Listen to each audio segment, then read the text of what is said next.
Hi, I'm Rachel Lancaster, and this is the Magnificent Midlife Podcast. This is where we celebrate women in midlife and beyond. We challenge the status quo and bash those negative stereotypes about being an older woman. We're not over the hill at 40, 50, 60. We're just getting started, and the world needs us now more than ever. I'll be talking all things midlife and sharing some fabulous stories of amazing women doing very cool stuff. Now's our time. In today's podcast, I'm talking to Jen Lehner, a stay-at-home mom turned digital marketing strategist and college professor. She's the founder of the Front Row Facebook group, which was named by Fast Company as one of the 12 Facebook groups to join before quitting your day job. And she really believes in living life on the front row.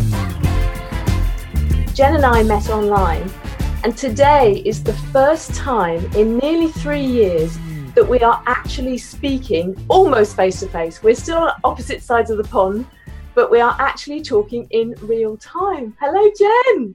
Hey, Rachel. It's so great to be here. I'm so excited.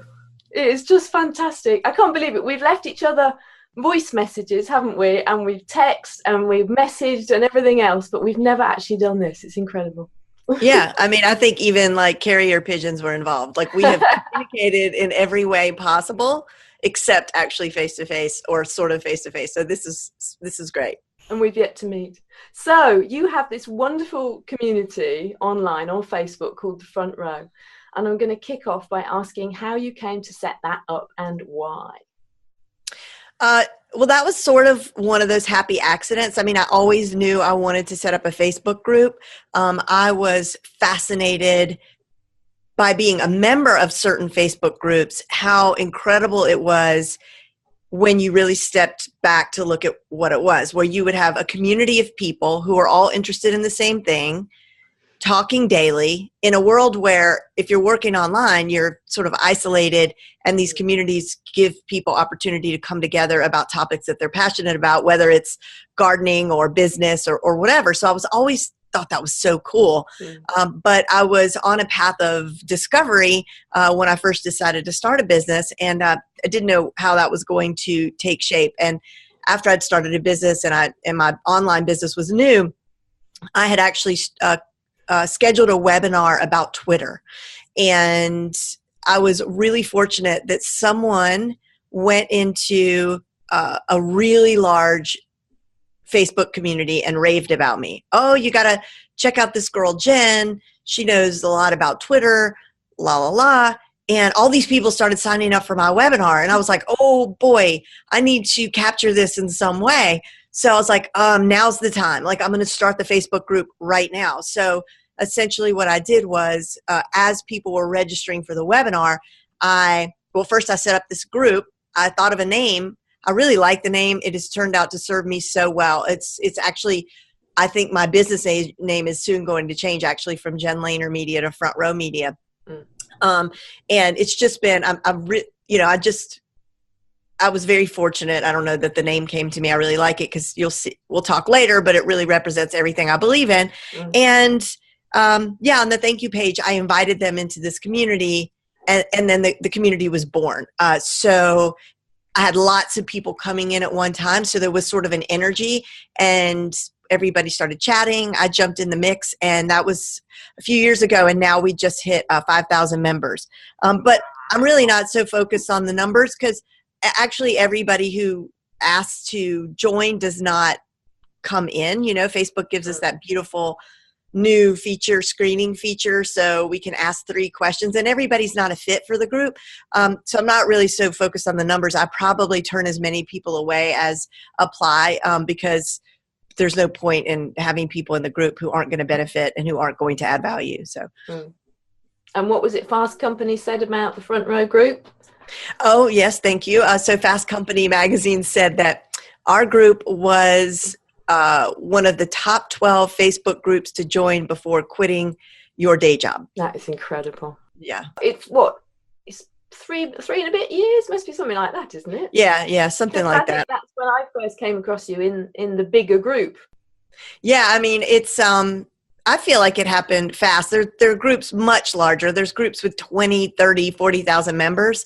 But I'm real happy with my little 5,000 person group because I really That's like the people who are in there. That's not But, by comparison, I guess there's always somebody doing, someone's always bigger, someone's, but whatever. I just, where it is right now, I'm very, very happy. I do wish that when the group first started that we had that opportunity to screen, because I'm sure there's a huge percentage of people in the group that probably I had no way of knowing if this was the right group for them. And so you could sort of see you could see when they joined Facebook, and if it was a brand new account, they wouldn't come in.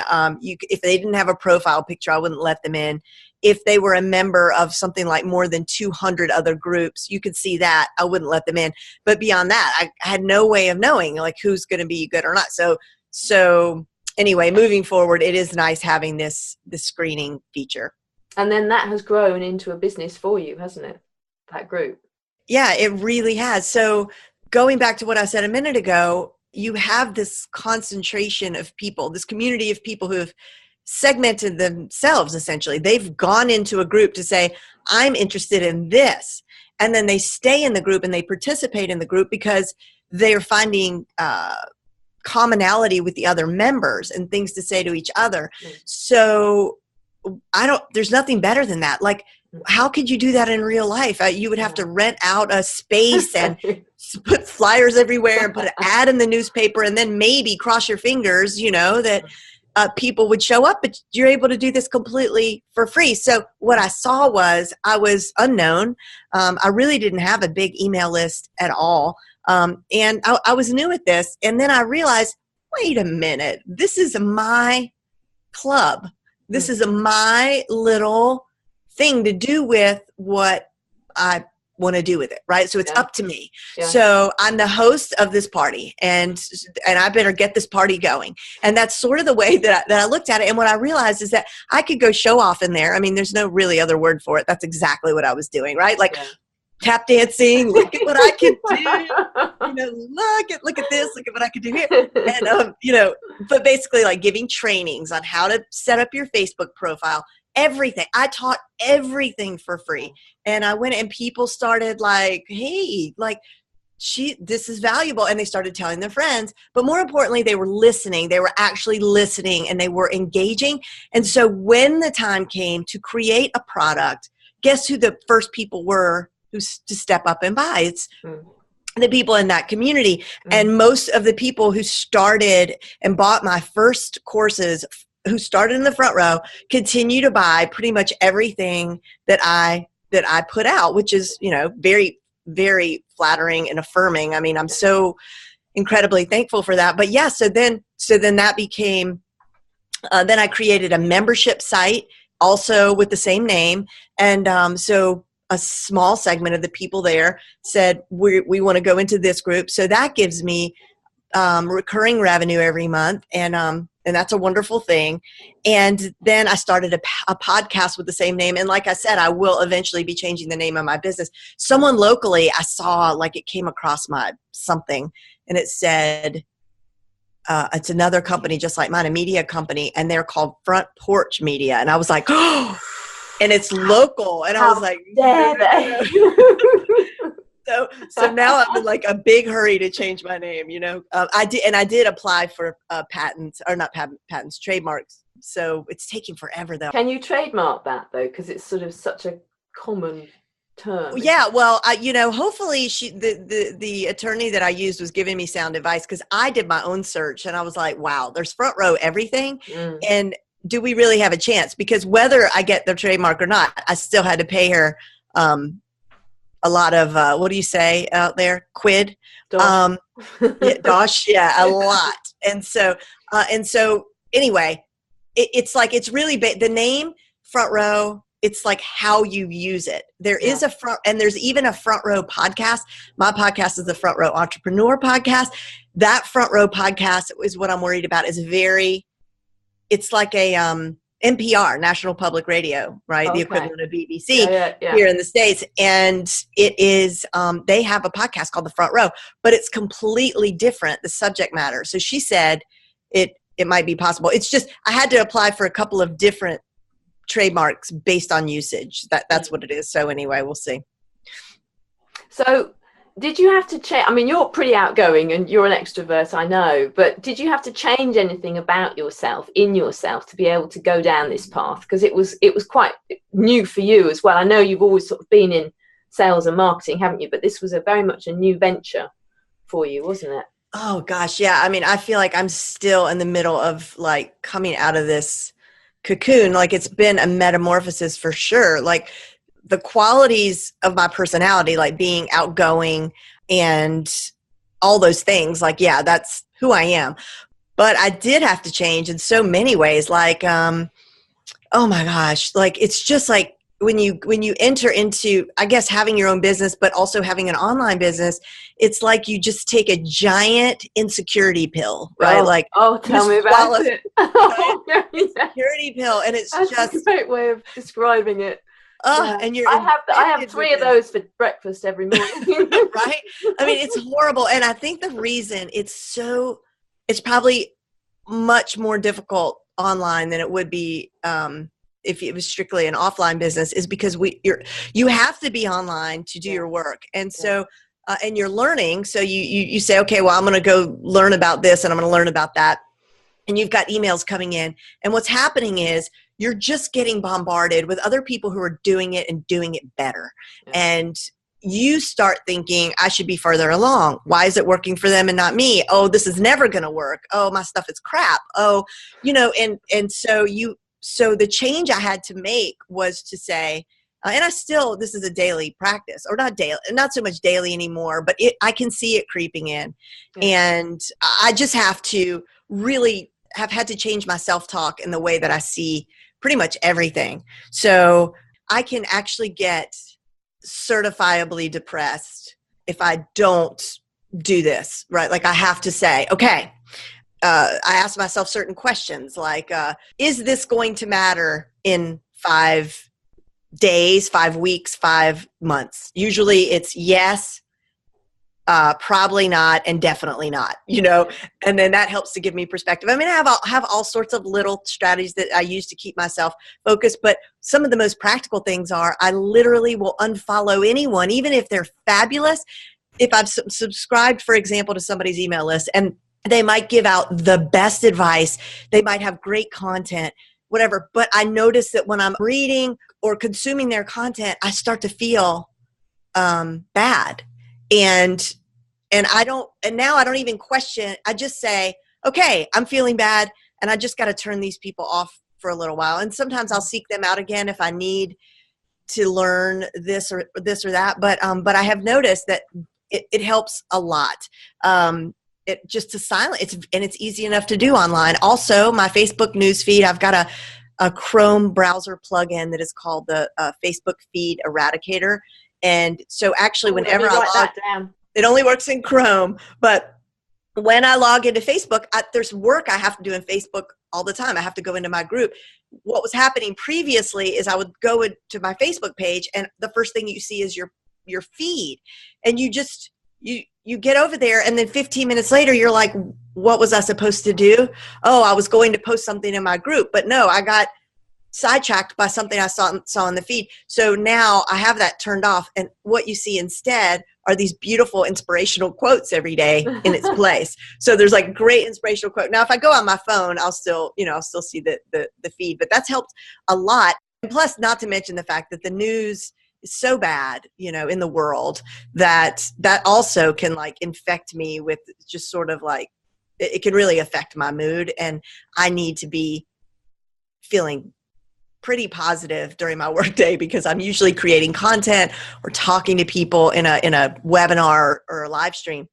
That's helped a lot. So I would say, to answer your question, that what I've had to do is just really reframe the way that I look at things, and I still have to do that every single day.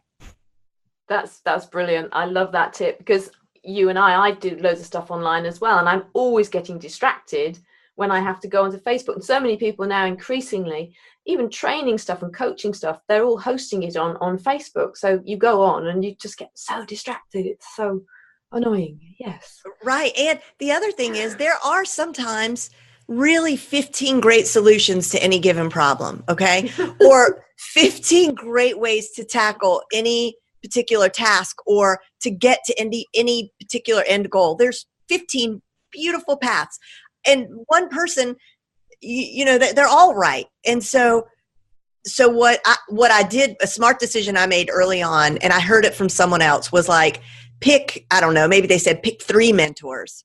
Yeah. And don't listen to anything else except for what those 3 people say, And early on, I really did that. I was like, okay. Like there's too much incoming. I'm going to focus on these people.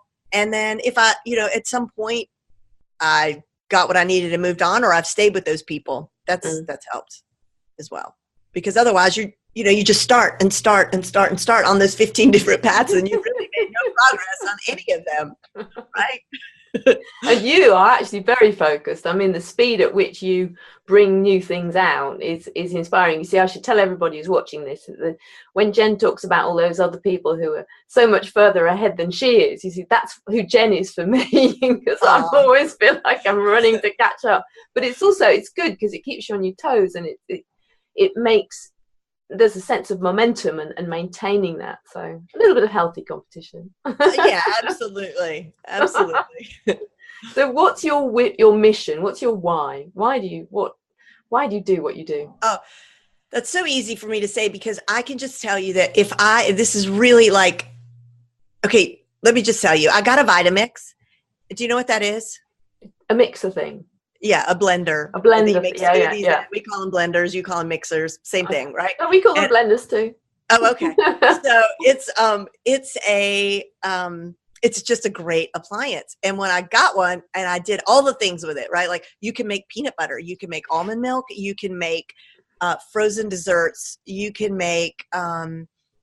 do everything in this machine. And hot soup, you can put in like chicken broth that's room temperature, some vegetables, and then hit hot soup, and it will puree it, and it will be steaming hot, like it'll cook it in the thing, right? A lot of people don't know about this feature. So it's just like the greatest thing. And when I discovered this, I was like, oh my God, like I have to tell the whole world about this machine. Okay, this is before my business. I have to tell the whole world about this machine. I called Vitamix and I was like, I want to sell this, because they have people in these giant shopping store that we have, Costco, this mega stores. Yeah. And there's always like a demo person who's demoing these Vitamixes.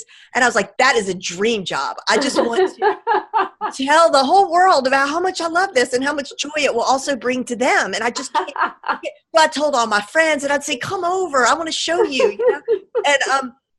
And that's just one example. That is just one example. This is how I operate. And so when I find something that I really, truly love and is really amazing, I just want you to know about it. I also just want you to just be in on it with me, and let's do this together. And yay for this thing. Okay. Yeah. So that is pretty much what gets me going. So that is what digital marketing is in 2 ways. Like, it is inherently what it is, because you have a message, you have something you need to get out into the world, and these tools allow you to do that, to share whatever that thing is that you're so excited about. It just so happens that it is also the thing that I am so excited about. So I am using digital media. Double whammy, don't you? Exactly. So I'm using digital media to share with the world, and what the message is that whoever you are, wherever you are, if you have one of these, and probably a laptop too. I mean, it wouldn't be enough to just have one of these. If you have one of these and you have a laptop, you have a Wi-Fi connection, you can build a business. And that is what I did. Like, I had a Wi-Fi connection and a laptop, and I built a business. And it all started with just an idea. And that's how anything starts, is like just from a thought in your brain. And so if I wanted to just focus on Vitamixes at that point, I mean, maybe the company would have had something to say about that, but I could have just told the whole world and just focused on Vitamix and, shared. Actually, people have blogs that are just all about, pressure cooking or whatever. I mean, I could have done that, but that is what I want to share, is that if you are passionate about something, if you, and you want to share it with the world, and you want to build a business, you can do it. Wow. I mean, that's just it. And, for us, it's like especially important, and I remember, I was on a hiking trip a couple of years ago. And on this trip, I met two women on two separate hikes.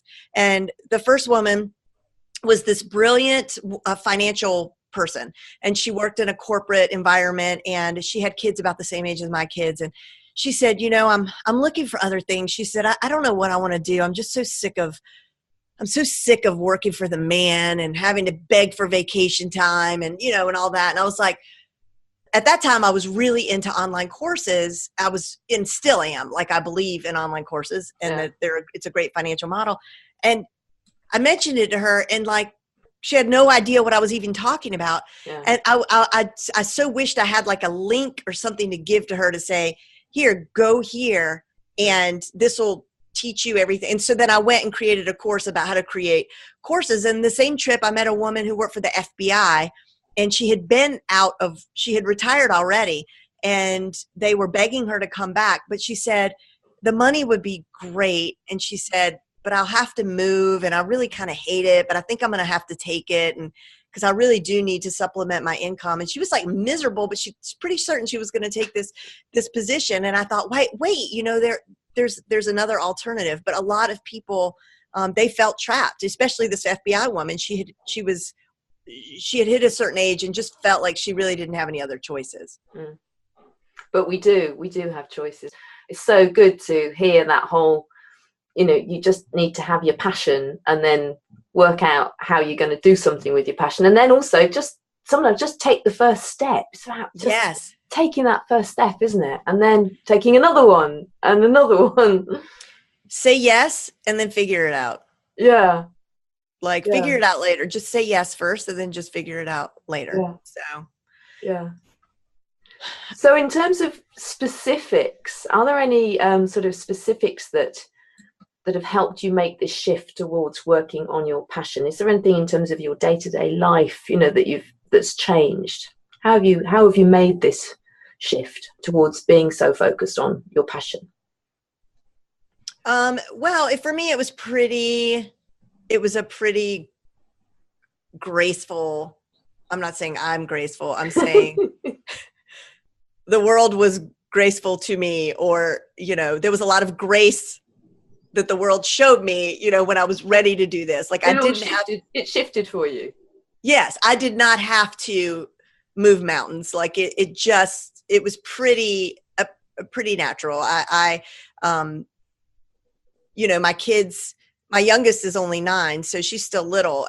And so I just had to squeeze it into when they go to school, and I still do, when they go to school, and then when the school bus pulls up. I guess the biggest hurdle was that I really wasn't done at 3 p.m.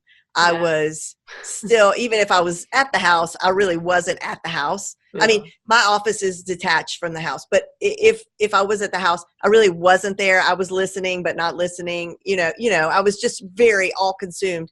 But they put me in check quite quickly, and and so that's really something that I really had to work on, and I really have to continue to work on, because. Well, just because, like, it's, they're more important. But it's not always clear to them that they're more important if I'm not showing them that they're more important, so I have to, so I'm trying to be more, I'm always trying to be more present. But in terms of like, having to quit a job or make arrangements, or, I didn't have to do anything. It was just, I had been a stay-at-home mom. And just eased into this. So it was, that part was pretty easy. There were no big hurdles. And seeing other women, I know you work with there's a lot of women in your sort of community who are midlife. What do you see as the hurdles for perhaps other women who want to start a business or change their career in midlife? Well, I think if my husband was a jerk, or really, if you're married, your spouse can make this easy for you, or they can make it a nightmare for you. Yeah. And if you don't have someone who is supporting you, because he does have to cover for me lots of times. Now I travel and I do speaking and I'm all this kind of stuff. So he has to, and he's very busy with his own career. So there has to be that. So I think whether they have support from a husband or partner or whomever is sometimes a challenge. The other thing is feeling like they're too old to learn this technology stuff, that this has passed them by and this is for the young people. And it is a feeling of just being paralyzed. Like, well, I have this idea, but I don't even know how to take the first step.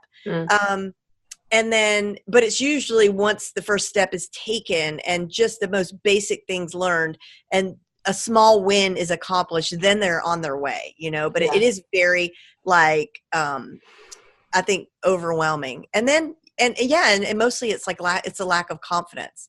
And then just the practical stuff of like financially, I mean, if you don't have a second income and you have a job that's paying you, a dependable wage and you're getting benefits like in, health insurance and that sort of thing, you can't just up and leave and and just abandon it altogether. So usually it starts as a side hustle until you can sort of validate that it's going to make money and then you leap. But I never push anybody in that direction because it's not, it's not a small consideration. I mean, there's a very good chance. And the other thing is like, this doesn't happen overnight. I'm still not where I want to be. And this has been, I'm in my 5th year of online business. So it's still, it's still not where I want it to be. And I'm not being greedy. It's like, it's just not financially exactly where I want it to be. So, so that's a big consideration. But a lot of people make it look like it's, oh yeah, well, you're just going to have a 6-figure launch of a course if you just make the course. Like, no, it's not. No. It's not. Oftentimes there's crickets. It can be done. It absolutely can be done. But the environment has to be right. There has to be that support. Somebody has to be, I feel like, rooting for you. And then practically speaking, you've got to be able to fund it. But that's also that the support can come online as well, can't it? Like your group, exactly that, and your membership and things like this. That's huge. That's huge. Absolutely. Thank you for listening to this episode of the Magnificent Midlife podcast. This was an extract from a longer video interview available in our members club. That's where you'll find the strategies, support and connection you need to live the very best next phase of life. You can find out more about the members club and get the show notes for this episode at magnificentmidlife.com. It would really help me get the message out and inspire more women to feel empowered in midlife and beyond if you left me a 5-star review on iTunes or wherever you may be listening to this, and share this podcast with your friends too. Help me change the world, one midlife woman at a time.